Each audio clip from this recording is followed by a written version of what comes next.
Hello everyone, HeelTayler, and welcome back to episode 4 and the go-home show for NXT Takeover New York of NXT 2014. And we opened the show like we said we would with the reveal of Justin Gabriel's tag team partner. Basically, the show opens with Justin Gabriel in the ring, and he's saying to the Ascension, he's like, why should I have to show my partner to you? You know, he's like, what have you guys truly done to make you better than me? Because you may have held NXT Tag Team Championships for however long you have, and you've been as dominant as you have, admittedly. But I've held the WWE Tag Team titles a couple times, actually. And I could have any teammate come in, and we would deserve a title shot for what we've done where you haven't even been able to reach yet. And they get ticked off by this. They storm down to the ring and they beat down Justin Gabriel until Tyson Kidd's incredible solo theme plays, and he runs out and he is back in NXT, and he seems to be a face, and he saves Justin Gabriel, and out comes William Regal and he says, yeah, Tyson Kidd and Justin Gabriel are more than worthy of a tag team title match at NXT TakeOver New York. Solo matches on, and everyone did really well in this and gets a 53, which is really nice to see. We then get the Revival in their first match of the save, just beating Danny Burch and Paul Dempsey. Just a quick squash match to see how they do. And Scott Dawson beats Paul Dempsey. So he's still Stephen Waters. I need to change his name to Dash Wilder. That's my bad. It says the Revival. I think they were the Mechanics at this time, to be honest, but they're going to be the Revival. I need to change his name to Dash Wilder, though, which I will do. So Scott Dawson and Dash Wilder, 24 and 23. 22 and 23 for Paul Dempsey and Danny Burch, which is actually quite impressive. But they have excellent chemistry as well, which is really, really good to see. So they'll definitely be a tag team going in the future for a while. So 21 there, and a good win for them. We then have Murphy. He comes up and he's asking Alexa Bliss, and he's like, give me another chance. Like I'm more of a man than what you saw last week. You need to really just watch the match. Like, are you gonna watch the match this time? And he's like, and she just does the same thing again last week, but even less talking. She just goes, win, and that's it. She leaves it out. But it's not the easiest match of Buddy Murphy's life when he finds out his opponent is Hideo Itami. Yeah, that's pretty rough. Tony Ulysses ruining the match this time. That's a guy that WWE sent down. I didn't even know who he was. I need to take him off Road Aging because he's ruined another Hideo Itami match that could have been good. But yeah, in just under 10 minutes, Itami does beat Buddy Murphy again by submission.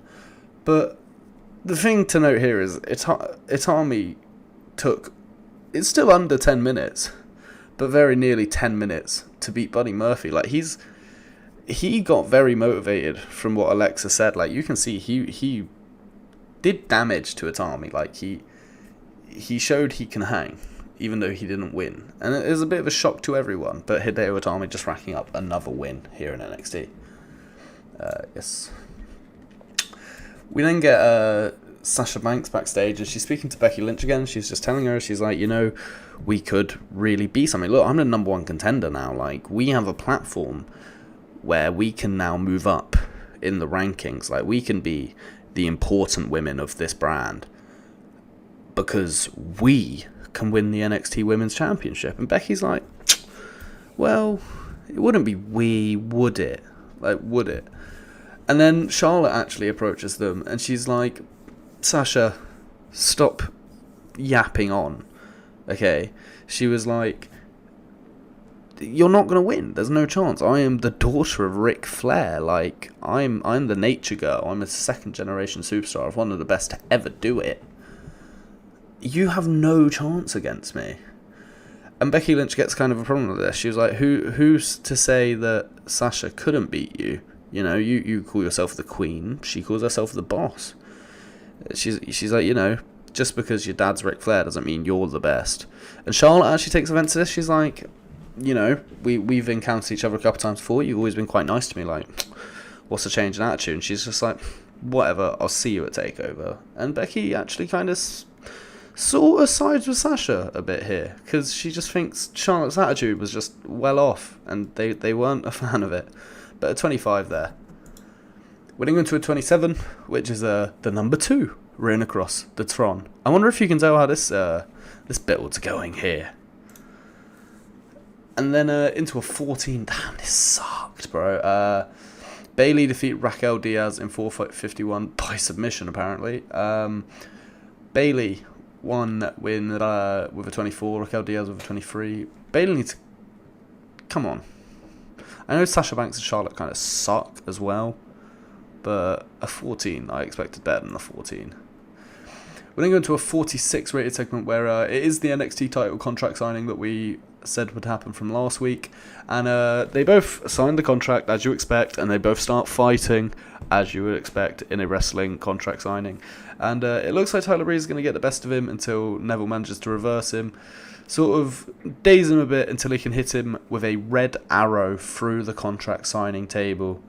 And Regal didn't get involved. He sort of like stood back in the corner a bit, trying to keep out of the way. But he's got a slight smirk on his face as Neville takes to the corner and lifts the NXT Championship above his head, looking pretty dominant going into NXT TakeOver New York. We didn't get what I believe is actually the main event, I can't lie. And it's Corey Graves defeating Yoshi Tatsu in 11 minutes 32 seconds with a 13th step. Graves with 37, Tatsu with 37.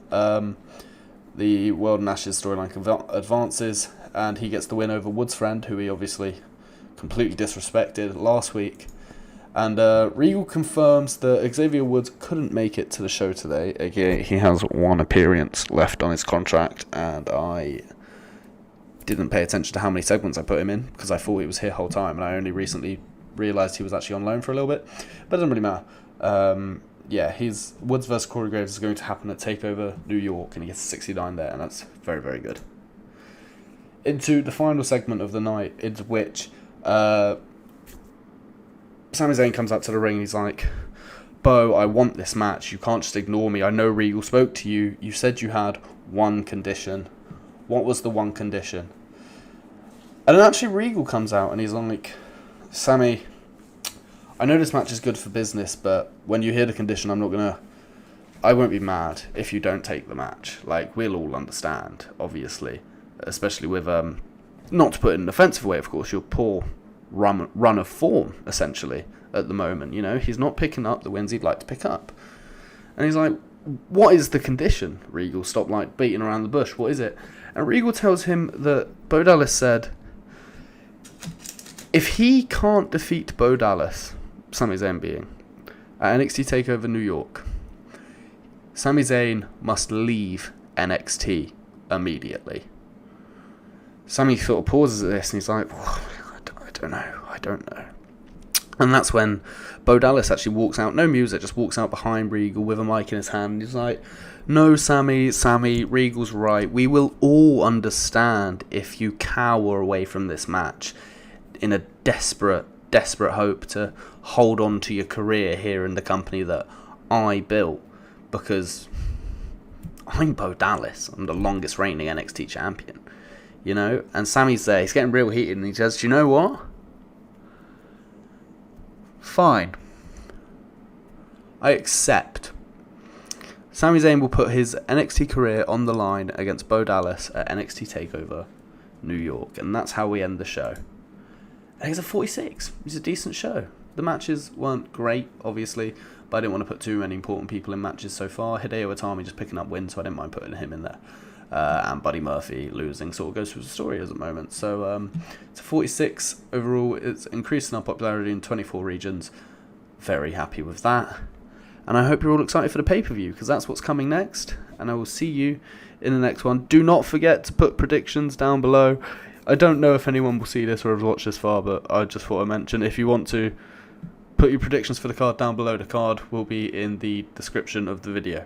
So, yeah, see you in the next one.